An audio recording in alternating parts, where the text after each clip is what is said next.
Poder saludarles nuevamente. Bien, muy buenas tardes, muy buenas noches, mis estimadas amigas y amigos. Me alegra mucho el poder saludarles nuevamente. El día de hoy es jueves 21 de octubre del año 2021 y estamos en una sesión más correspondiente al curso de Sociología del cuarto semestre en la Facultad de Ciencias Jurídicas y Sociales de la Universidad de San Carlos de Guatemala.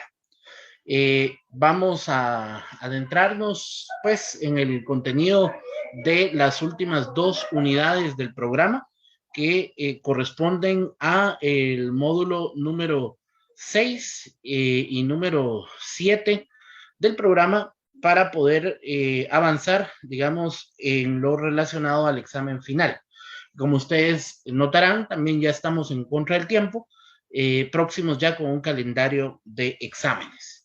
Bien, quiero entonces, por favor, que nos concentremos en el programa de estudios, que es nuestra guía. Coloquémonos, por favor, en la unidad número 6, en lo referente a los precursores y fundadores de la sociología del derecho y la teoría de, en este caso, de la cooperación y del conflicto en el siglo XIX. Vamos para el efecto a abordar la clase de hoy a partir de dos temas muy relevantes, que son aspectos que ustedes ya han visto en otros cursos de la carrera, particularmente, seguro, lo vieron en Introducción al Derecho 1 y 2, que son los temas relacionados a las escuelas del derecho. Particularmente, el análisis sociológico se va a centrar en este momento a partir de lo que corresponde al análisis del derecho natural y del derecho positivo. La sociología, como lo hemos desarrollado ya en otros aspectos o en otras instancias, la sociología es una disciplina, es una ciencia que tiene presencia naturalmente en el ejercicio del derecho, pero guarda una relación natural e intrínseca con el mismo. Hemos en vastas ocasiones citado ejemplos de cómo el derecho puede ir generando comportamientos sociales y también cómo determinados comportamientos sociales pueden modificar el derecho y esa relación necesaria que existe entre sociología y derecho. Bueno, ahora en este análisis, en este punto del programa, nos interesa generar un análisis muy profundo en relación a cómo las diferentes escuelas del derecho han tenido una relación directa o no con la sociología. Y aquí quisiera yo que recordáramos algunos aspectos propios de las diferentes escuelas del derecho. El día de hoy nos vamos a centrar básicamente en dos, el derecho natural y el derecho positivo. Recordemos que las diferentes escuelas del derecho son, obedecen naturalmente a un momento social determinado y eso naturalmente genera ciertas conductas o ciertos comportamientos que generan cierta normativa ordinaria, reglamentaria y vigente. Respecto al derecho natural como tal, es una de las principales escuelas del derecho, dado que genera o explica el derecho desde su origen. Las diferentes culturas en diferentes latitudes del mundo, en diferentes épocas, siempre guardaron una relación entre el derecho y entre lo referente a sus deidades o a sus dioses. El derecho natural justamente es esa escuela del derecho que vincula de manera directa el derecho como ciencia, como disciplina, y la relaciona de manera directa con las creencias propias de los pueblos. De tal manera que los judíos, los egipcios, los persas o los mayas, cada uno en latitudes del mundo diferentes y en etapas o en épocas distintas de la historia, cada uno, algunos con costumbres monoteístas y otros con costumbres politeístas, sin importar, digamos, esta variación, todos, absolutamente todos, particularizaban o relacionaban el derecho con sus deidades. Entonces, El mejor ejemplo, o el ejemplo quizás con el que estemos más relacionados todos por nuestra cultura judeocristiana, es el clásico ejemplo de Moisés recibiendo de manera directa de Dios las 10 tablas con los 10 mandamientos, en donde esos 10 mandamientos recibidos de la deidad se convierten básicamente en un decálogo, legislación que el pueblo estaba obligado a seguir. Eso justamente, la figura de un Moisés recibiendo de manera directa de la deidad un listado de normas, de un código moral que debe aplicarse y observarse en una sociedad, en este caso la sociedad judía, representa justamente el mejor ejemplo del derecho natural. Es decir, la escuela del derecho natural explica el origen del derecho a partir de las deidades o de la deidad, dependiendo de la cultura y el momento. La sociología guarda una relación necesaria naturalmente con esta escuela y precisamente hay una serie de autores que han en la historia desarrollado esta relación de la sociología con la escuela del derecho natural, pero que a nosotros particularmente nos interesa más allá de datos históricos que se pueden fácilmente memorizar. Nos interesa por sobre todo que comprendamos el concepto y que lo podamos diferenciar en la práctica. Hoy en día, ¿para qué nos sirve hablar de derecho natural? ¿Para qué nos sirve hablar de derecho positivo? ¿Para qué nos sirve hablar de derecho vigente?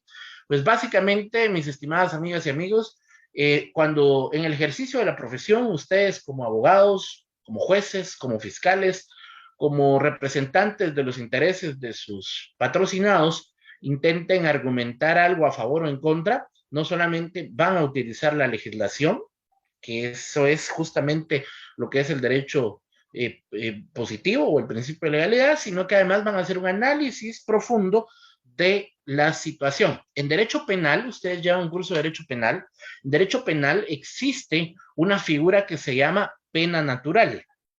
Si no la han visto, la voy a traer a colación porque se ajusta muy bien este ejemplo para poder explicar cómo el derecho natural, a pesar de que tiene un origen muy antiguo, todavía está vigente en nuestras instituciones jurídicas. En derecho penal existe la famosa figura del iter criminis, que estoy seguro ustedes ya vieron. Hay una fase interna del iter criminis, hay una fase externa del iter criminis, pero hay en particular algo relacionado a la acción penal.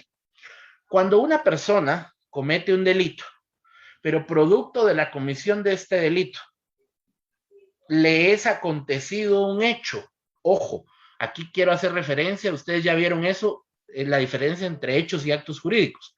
Cuando una persona comete un acto delictivo y producto de la comisión de ese acto delictivo le ocurre un hecho jurídico, no un acto, un hecho jurídico, es decir, algo en lo cual el hombre no tuvo relación directa, le ocurre un hecho jurídico que le representa una pena, que le representa un daño igual o mayor al daño que él quería causar, eso la doctrina penal le llama pena natural.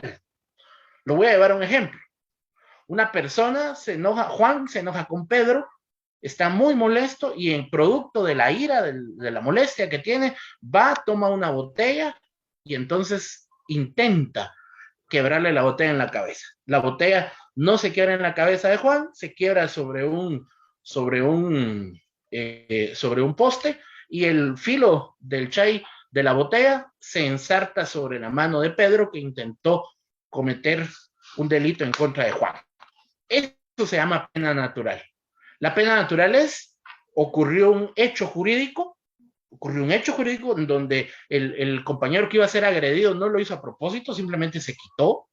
Entonces, cuando él se quita, el agresor, quien estaba en este caso generando un delito, pues por un hecho jurídico, que no es un acto jurídico, por un hecho jurídico, se vio afectado y la pena que ahora él tiene, porque se cortó, perdió un dedo, perdió una mano, etcétera, etcétera, producto de a eso la doctrina penal le llama pena natural. Cuando producto de la actividad delictiva se genera una pena por un hecho jurídico superior al daño, igual o superior al daño que se quería generar. Eso es una pena natural. O sea, el derecho natural no es cuestión de los libros de historia.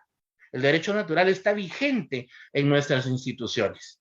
El derecho natural también está presente en otras áreas del derecho, no solo en el derecho penal, también lo está en el derecho administrativo, en el derecho laboral. Es decir, el derecho natural guarda una relación directa con las deidades, con el mundo del más allá y con el destino.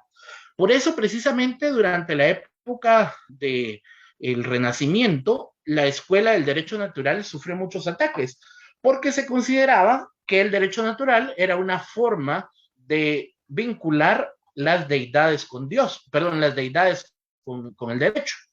De hecho, nuestra Constitución Política de la República de Guatemala proclama el Estado de Guatemala bajo el detalle de la descripción de ser un Estado libre, independiente y soberano, pero además declara nuestra Constitución Política de la República de Guatemala que existe una separación de poderes, poder ejecutivo, poder legislativo y poder judicial, y además establece nuestra legislación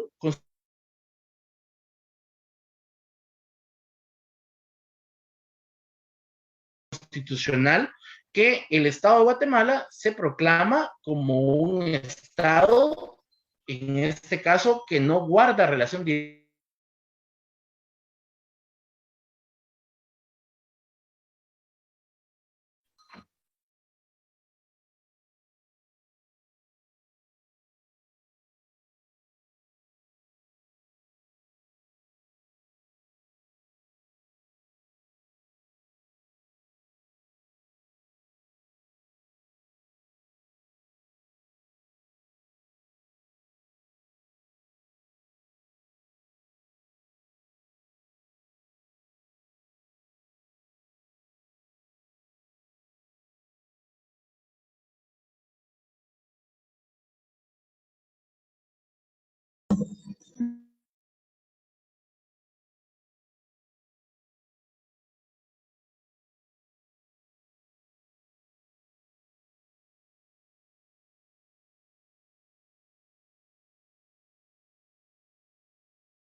Bien, muchas gracias. Voy a tener este tipo de interrupciones porque me encuentro todavía en labores, así que les pediré su comprensión. Bueno, continuamos entonces. Les hacía referencia básicamente a la forma en que se relaciona el Estado y en este caso como nuestra Constitución Política de la República de Guatemala establece, creo que alguien está pidiendo la mano, vamos a darla en un momento, solo termino este punto y luego les doy la palabra. Les decía que se está generando, en el caso de la Constitución establece la separación de poderes y establece la identidad del Estado como un Estado que se aparta del tema religioso, aunque en la parte considerativa de la Constitución invoca el nombre de Dios. El derecho natural, en todo caso, no precisamente va ligado al concepto de Dios judeo-cristiano que todos conocemos. Por eso hacía referencia a las diferentes culturas, porque el derecho natural ha estado siempre ligado al origen de este en los diferentes momentos y en los diferentes espacios en donde se desarrollan las diferentes culturas.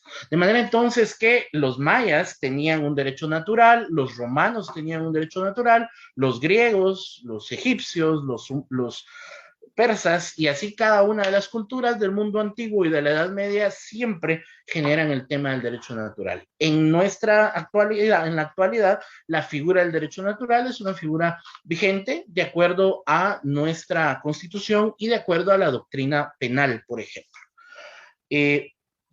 Pasaríamos entonces a continuar entendiendo cómo funciona el derecho natural y luego contraponerlo a lo que es el derecho positivo.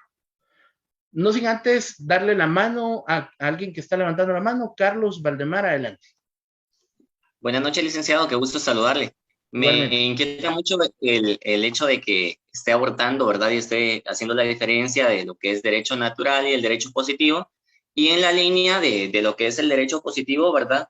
También hago una pequeña remembranza del término que usted sacó a colación hace un momento sobre lo que es específicamente el decálogo, ¿verdad? Y como bien todos sabemos, todos los abogados poseen un decálogo y de hecho sabemos perfectamente también que el decálogo del abogado es un mandamiento de conducta y ética para la doctrina y los reglamentos profesionales en materia de derecho. Licenciado, o me equivoco o estoy en lo correcto? El decálogo no es una norma ordinaria, eso entra dentro de lo que se conoce como la axiología jurídica. ¿Ha oído No, hablar no, de la axiología jurídica? sí, sí, por supuesto. ¿Qué es Yo la estoy haciendo axiología alusión de jurídica, que Carlos? ¿Qué es la axiología obviamente jurídica?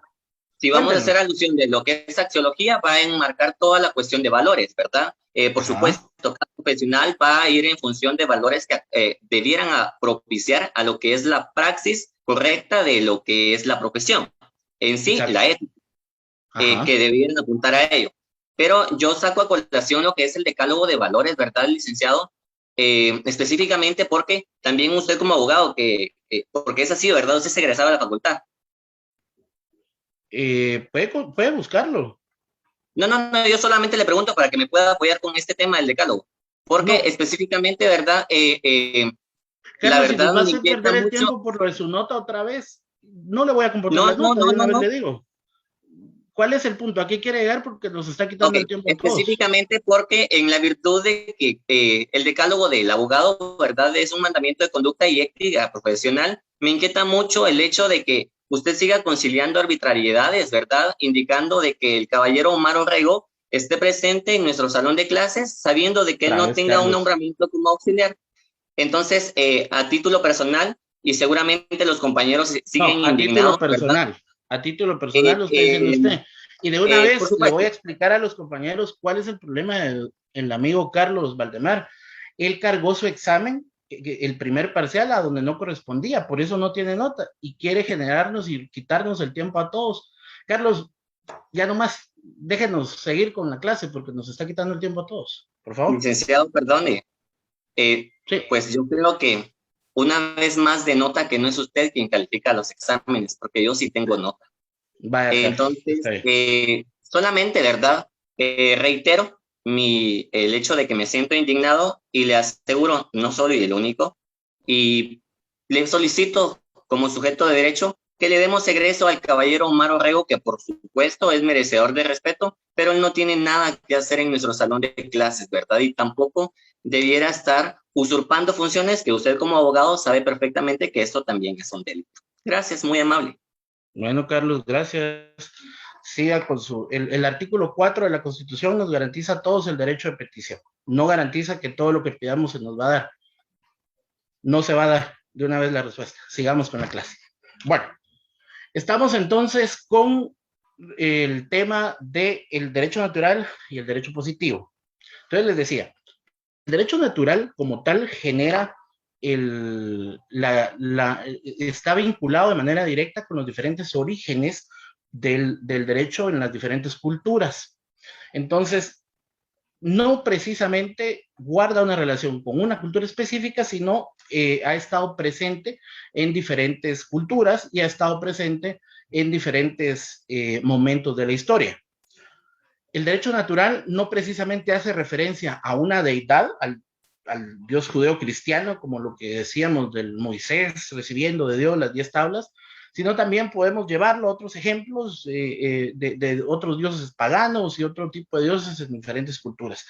Pero hoy en día hay nuevas corrientes que llevan el derecho natural más allá de la figura de una deidad en específico. El derecho natural guarda entonces relación de manera precisa con lo que hay más allá de lo que conocemos.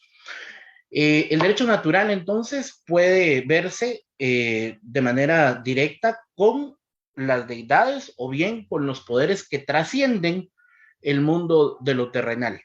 Por eso el derecho natural, o en el caso del ejemplo que poníamos de la pena natural, se relaciona de manera directa porque en la pena natural, en el ejemplo del derecho penal, en la pena natural no se tiene bajo ningún término, bajo ningún concepto, eh, digamos, no hubo que intervenir por medio de otra persona, sino que fue natural, fue una fuerza que no era de la cual el ser humano no tuvo control, la que generó que la persona que quería cometer un delito fuera automáticamente penada de manera igual o con un daño igual o mayor al que iba a causar. Recuerden ustedes que existen los hechos jurídicos y los actos jurídicos. Los actos jurídicos son aquellos que son cometidos de manera directa por los seres humanos, donde hay una intervención abierta del ser humano, y los hechos jurídicos son básicamente aquellos que en donde no se vincula ningún tipo de actuación de los seres humanos. Con relación a los hechos jurídicos, tenemos diferentes ejemplos de los hechos jurídicos en nuestra legislación. En el Código Civil, por ejemplo, existen algunas figuras como por ejemplo el aluvión, que es un hecho mediante el cual los terrenos, producto de la lluvia, pueden llegar a tener corrimientos. Entonces, un terreno que está, que mide, que tiene una determinada medida, puede extenderse o bien hacerse más pequeño de acuerdo a los corrimientos de tierra, producto de la, producto básicamente de lo que es el cambio climático y de lo que es el efecto propio de la lluvia. Entonces, ese efecto propio de la lluvia que causa que tiene un efecto directo sobre la tierra, que genera que un terreno se vuelva más grande, que otro se vuelva más pequeño, eso básicamente es lo que tenemos en relación a esta situación. Bueno, entonces los hechos jurídicos y los actos jurídicos son básicamente los que se relacionan eh, en esta parte primera del programa. Entonces, el derecho natural, mis estimadas amigas y amigos, es el que está presente desde su origen, explica el derecho desde su origen en diferentes culturas, pero además, y por sobre todo, está vigente en nuestra normativa. Existen diferentes autores que a lo largo de la historia han ido desarrollando este tipo de derecho. Nosotros vamos a adentrarnos en algunos que el programa refiere, y esos autores básicamente han relacionado a la sociología con el derecho natural. ¿Por qué? Porque producto de los cambios o no que existan dentro de lo que conocemos como el derecho natural, puede o no generarse algún cambio en la estructura social. El derecho natural, entonces, se entiende en el mundo antiguo relacionado a los hechos sociales que ocurren en una determinada sociedad. Hablemos ahora del derecho positivo. Bueno, el derecho positivo ya es la contraparte del derecho natural. El derecho natural, por excelencia, no era un derecho propiamente escrito, era un derecho que provenía de los dioses, que provenía de las deidades, que provenía del más allá y que se trasladaba básicamente hacia las personas. Volvamos otra vez al ejemplo de un Moisés recibiendo de parte de Dios las tablas de los 10 mandamientos. Ese acto de tomar un derecho natural, ¿verdad? Y trasladarlo, legislarlo, colocarlo en tablas y entregárselo al pueblo, eso lo convirtió ya en un derecho positivo. El positivismo o el derecho del positivismo proviene de lo que hoy conocemos en nuestra Constitución como el principio de legalidad. Básicamente el principio de legalidad es el que... Voy a desconectar un momento.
Bien, muchas gracias. Bueno, gracias por la comprensión. Bien, entonces les decía que ese acto de trasladar la voluntad superior de lo desconocido a un código, a lo que hoy conocemos y podemos materialmente encontrar como una constitución política de la República de Guatemala, como un código de trabajo, esa parte es fundamental para poder determinar el derecho positivo. Con el tiempo, ¿verdad? Con el tiempo, la gente fue entendiendo, las sociedades fueron entendiendo que los derechos debían quedarse plasmados, ¿verdad?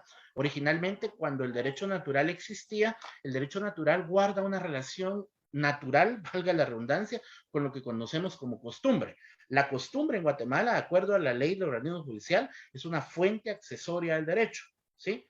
Entonces, la costumbre, al ser una fuente accesoria del derecho, siempre proveyó una forma de ordenar, de organizar las leyes que provenían del derecho natural. No siempre el derecho natural provino directamente de las deidades. A veces, en otras culturas, existía derecho natural proveniente de un consejo de ancianos, de un consejo de sabios. Todavía existen hoy en día en diferentes religiones y denominaciones resabios de esa cultura en donde ustedes van y saben que hay un reverendo, hay un pastor, hay un sacerdote, pero hay un consejo de ancianos. Esa cultura proviene precisamente del derecho natural, que en el mundo antiguo había un grupo de ancianos, de sabios, que eran quienes recibían, entre comillas, las instrucciones de las deidades y se los decían a las personas. Pero no siempre las leyes que provenían del derecho natural estuvieron escritas. En su origen, esas leyes estaban escritas, no estaban escritas y eran producto de la práctica constante, lo que quiere decir que eran costumbre, era simplemente costumbre. Entonces, la costumbre fue generando que se repitieran constantemente estos procesos. Ahora, los procesos que se fueron generando en producto, digamos, de esta costumbre, en algún momento llegaron a no utilizarse, llegaron a no respetarse. Y producto de no respetarse o de no utilizarse, pues naturalmente se combinó la posibilidad de que se comenzara a escribir estas disposiciones del derecho natural.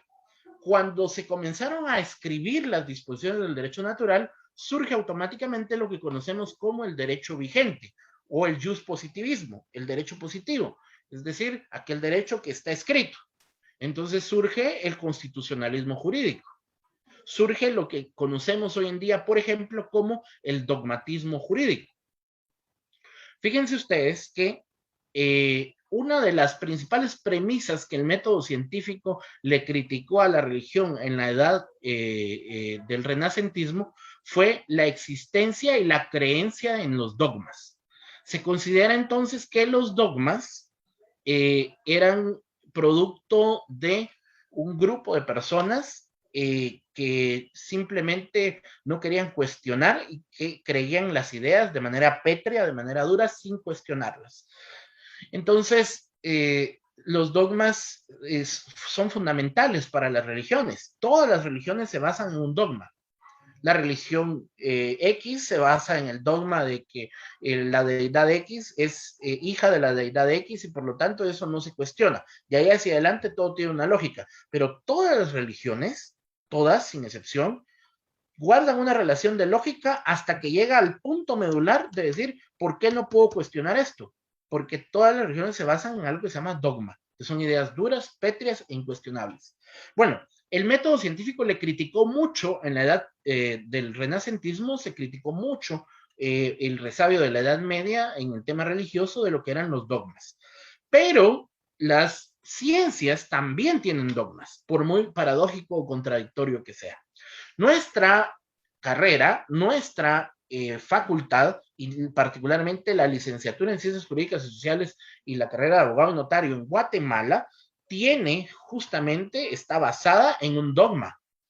En un dogma. ¿Y cuál es ese dogma? El dogma del constitucionalismo jurídico. Nosotros entendemos todo, todo, absolutamente todo, nuestro ordenamiento jurídico, a partir de entender que no existe nada por arriba de la Constitución. Esa es la idea que no podemos cuestionar.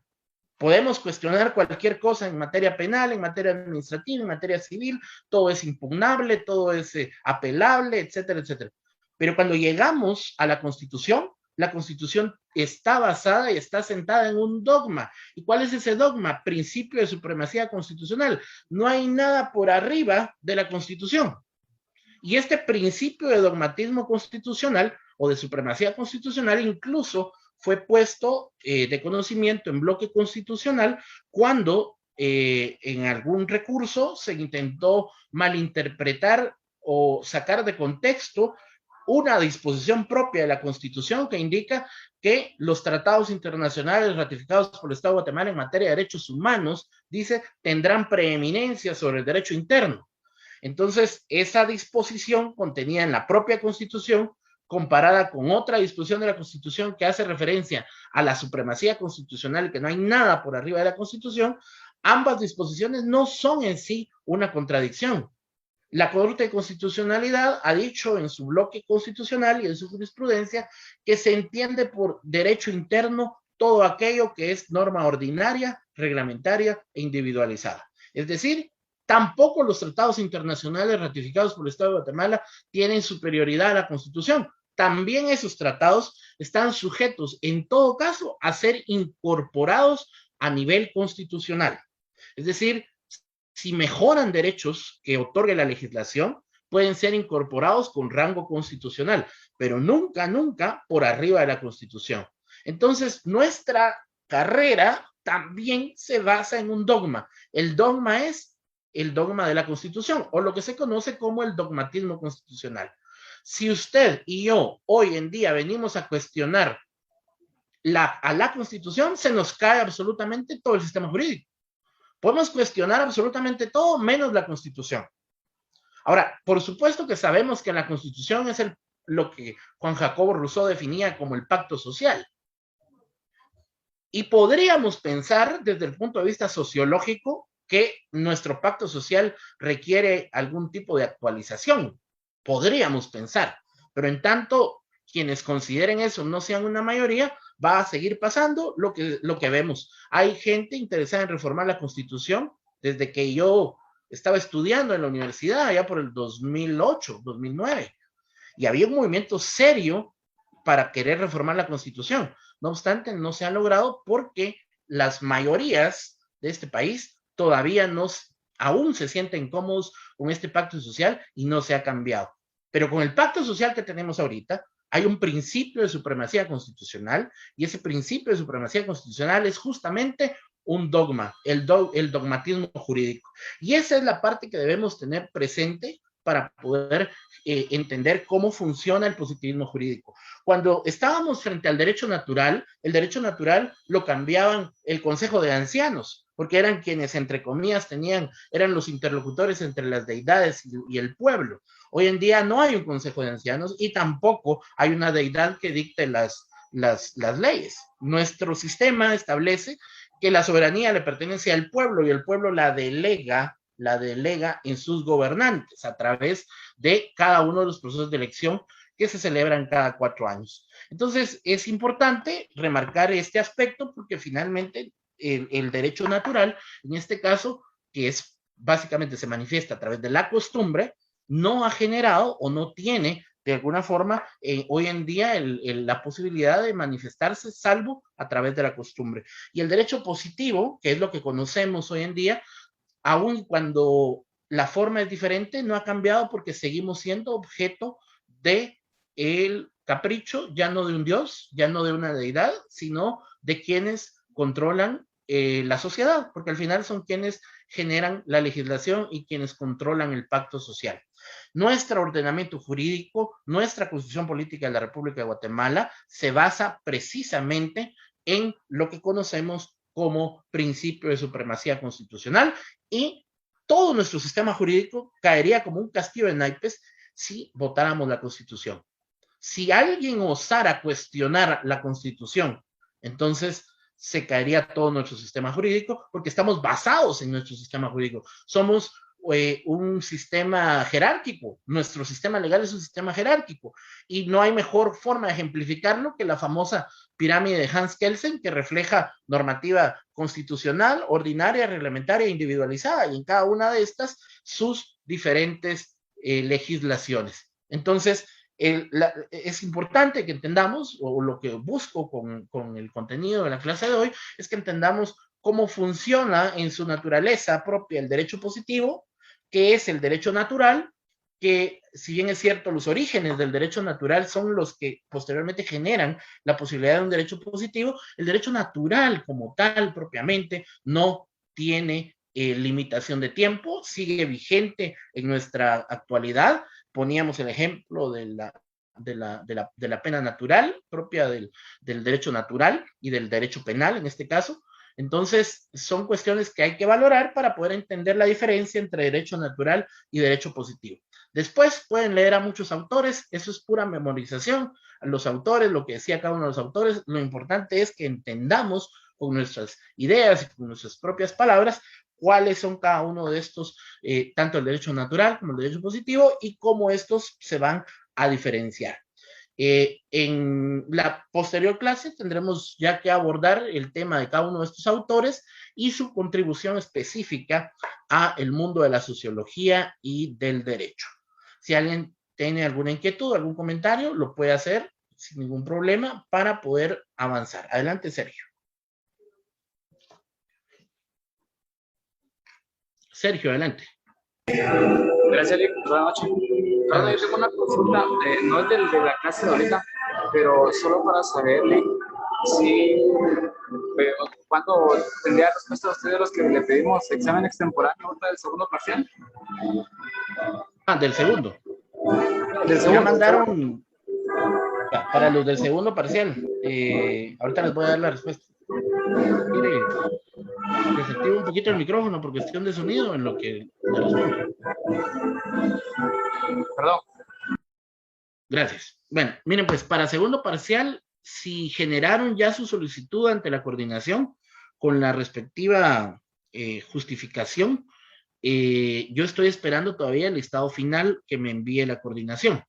Si ustedes ya lo hicieron y tienen la forma de comprobar que ya hicieron la solicitud ante la coordinación, pueden enviarme un correo. Y si ustedes ya me enviaron el correo, entonces yo les pediría que me den chance para la otra semana en lo que termino de recibir todas las solicitudes, porque si empiezo a responder ahorita, después aparecen más y yo prefiero hacerlo sobre la base de lo que me mande la coordinación. Entonces, depende cuál sea su caso, naturalmente, de acuerdo a lo que se establece en nuestra legislación, es la coordinación que me debe trasladar a mí el listado de las solicitudes con las respectivas constancias, ¿verdad? Que le den soporte a la solicitud y que se hayan hecho en el tiempo oportuno. Bien, vi otra mano levantada, solo que ya no la veo. Vamos a ver.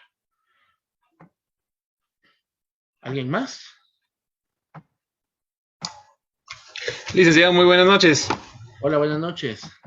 Disculpe, solo con la molestia. Fíjese que yo comúnmente veo la clase en Facebook, pero hoy, por gracia de Dios, logré entrar al Zoom. Solo mi duda es, ¿van a subir la clase siempre a Facebook? Sí se sube. De hecho, se está grabando y se sube. Muchísimas gracias. Feliz noche. Por nada, feliz noche. Bueno, entonces... Licenciado, muy buenas noches. Buenas noches, ¿quién me habla? Le habla René Morales, mucho gusto. Mucho gusto, René. Mire, Lick, fíjese que yo tengo un problemita. Fíjese que yo envié el examen a las 20:15 en punto y me salió enviado tardío. Sí, pero es porque el sistema ya estaba programado así, pero no es que no se le vaya a tomar en cuenta su nota. Muchas gracias, licenciado, muy amable. Ese tipo de incidencias, esperemos la publicación de notas del segundo parcial, y ya si después de la publicación a alguien no le aparece nota, entonces ya me habla y ya vemos cómo lo solucionamos sin ningún problema. Muy amable, Lick. Feliz noche. Bueno, por nada, Pedro, nada. Bien, entonces, me alegra mucho saludarlos. Nos estamos viendo el día de mañana. Feliz noche. Feliz noche, Lick. Feliz noche. Feliz noche, Lick. Feliz noche, Feliz licenciado. noche, licenciado. Que todo le preguntan.